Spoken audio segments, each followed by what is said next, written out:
Hello and welcome back to Obas Trending Gist. Today we are diving deep into a heated topic that has sparked significant debate across Nigeria's political and media landscape. Just yesterday, we witnessed a fiery exchange on Arise News between the Minister of Works, Dave Umahi, and the anchor, Rufai Oseni, concerning the cost per kilometer on the ambitious Lagos-Calabar Coastal Highway project.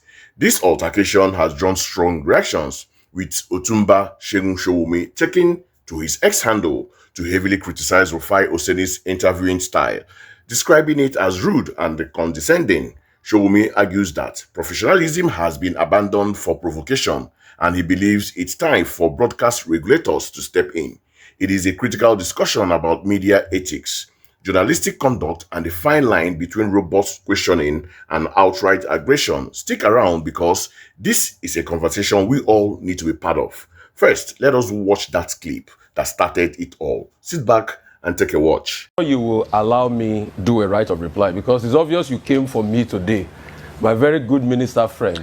Rufai, hang on a minute. I'm still talking. Hang on a Allow me minute. to finish. After you went to report me to, you can finish. But after you reported me to President Tinubu, you are on here with me again today. But it's fine. I will respond to you, Minister. Go ahead.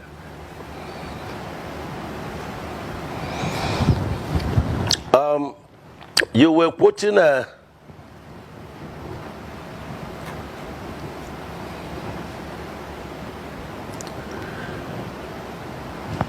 Abati, am I on? Go ahead, Minister. We can hear you. Go ahead. We can hear you. Okay. Yes. Now, the third one, Rufai became an attorney, darkening counsel without knowledge. She said, oh, there is a case in court. Yes. There were and there are still cases in court. The first case was 39, people that their properties were demolished and properly, evaluated, and they were paid. Even shanties, the president directed us to pay, because he wants to alleviate their problems. Naturally and normally and by law, we don't pay for shanties when they are destroyed. You pay for properly, registered, properties, and when you destroy it, you pay. Now, the 39 of them, which went home was one of it, the court dismissed the case.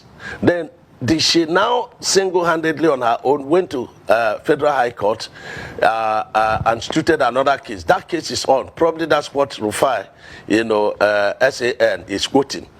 And then there's also another case she instituted, diaspora investors.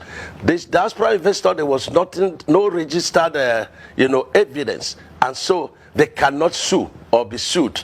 Now, the question is, in the court did not put any injunction against the work. And in any case, we had passed the road even before they went to court.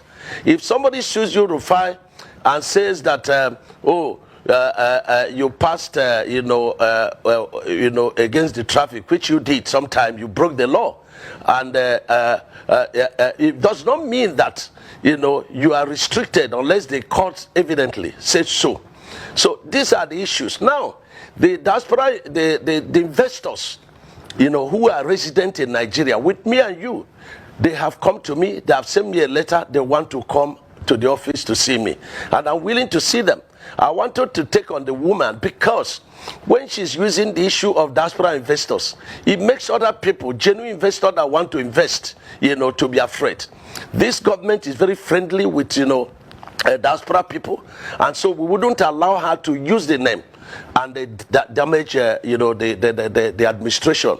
So I had wanted EFCC to come into the case, DGSSS and police, and even the Interpol. But I have left it to the investors. When they come, they are willing to do that, they will process it. So these are the issues about the Coastal Highway. But notwithstanding, the Coastal Highway is going on very well, very competitive. We are in session 2 now. We've opened session 3 and 3B, 65 kilometers in Calabar and, and Akwa Ibom.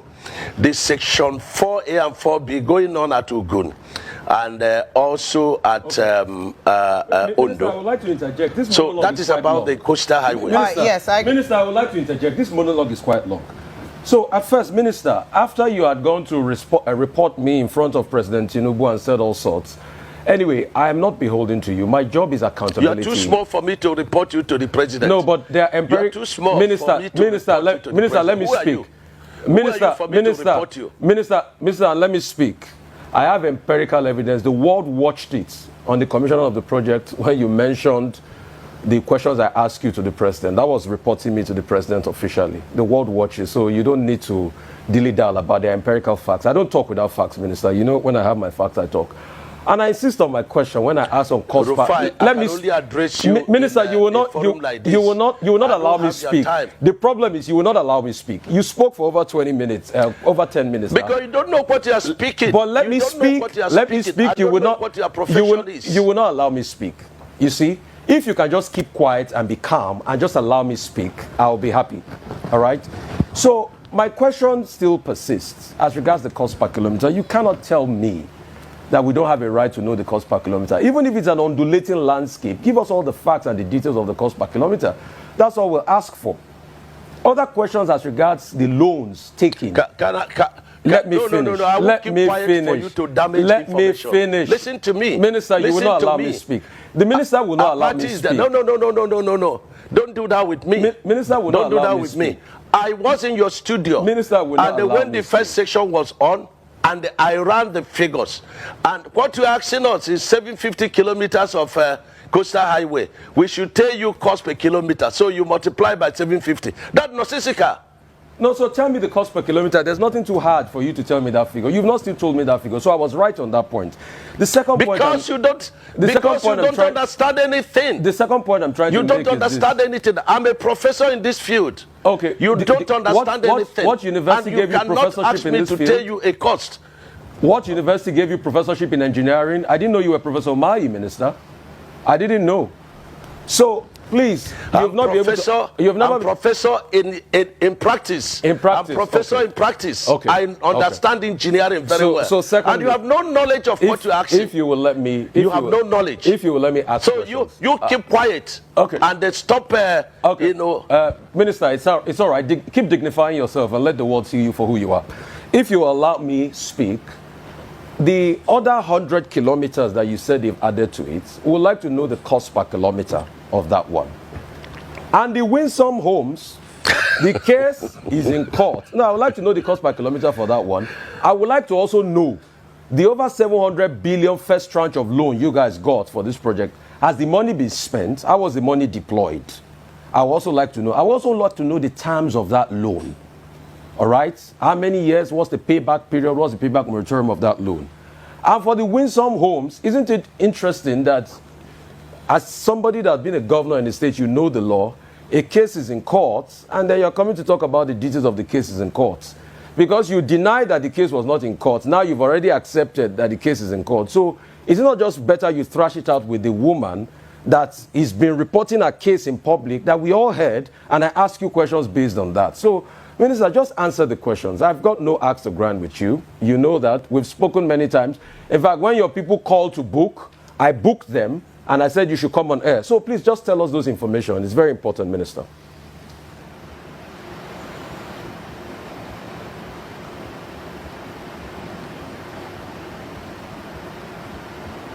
I'm not hearing, even though this guy is not...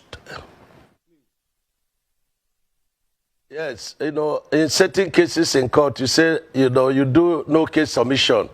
Rufai does not know what he's talking. And I think he should come to learn, one, how to talk. Number two, Mayo. He answered the question. How have the loan been spent? What's the cost per kilometer of these new 100 kilometers? How much is it going to cost? And how has the cost been spent? All right, Minister Umahi, you have the floor now to please respond to the questions that have been posed to you. Okay. Number one, this guy makes me, it makes me, to laugh, at a very high level of ignorance. I was in Edo State, and I said, listen, the president has directed, 100 kilometers of the coastal highway to pass through Edo State. And this man is asking me how much per kilometer. This 100 kilometers has not been designed. There has not been a soil report on it. And so why are you asking me, is it to name a child or to do a birthday for a child that is still in the belly of a mother? That's what he said. So, and he's doing it, what is the cost per kilometer? What is the cost per kilometer? Listen, in this kind of project, you are not dealing with a cost per kilometer. You can't say this is an average cost per kilometer. So I'm teaching you English now. You can talk about an average cost per kilometer because every 1 kilometer is different in cost from the other kilometer.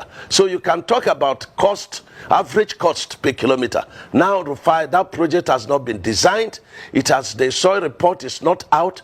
That process is ongoing. And when that is done, the ministry will do their own, evaluation. We now go to BPP and ask for selective tendering of the project. And when... Wow, that was quite the exchange, and it certainly highlights the tension that can arise when powerful figures meet at assertive media. Following that clip, Otunba Segun Sowunmi's reaction, which we discussed earlier, really gained traction. He unequivocally condemned Rufai Oseni's approach, stating, and I quote, "Enough is enough when broadcasters become the story."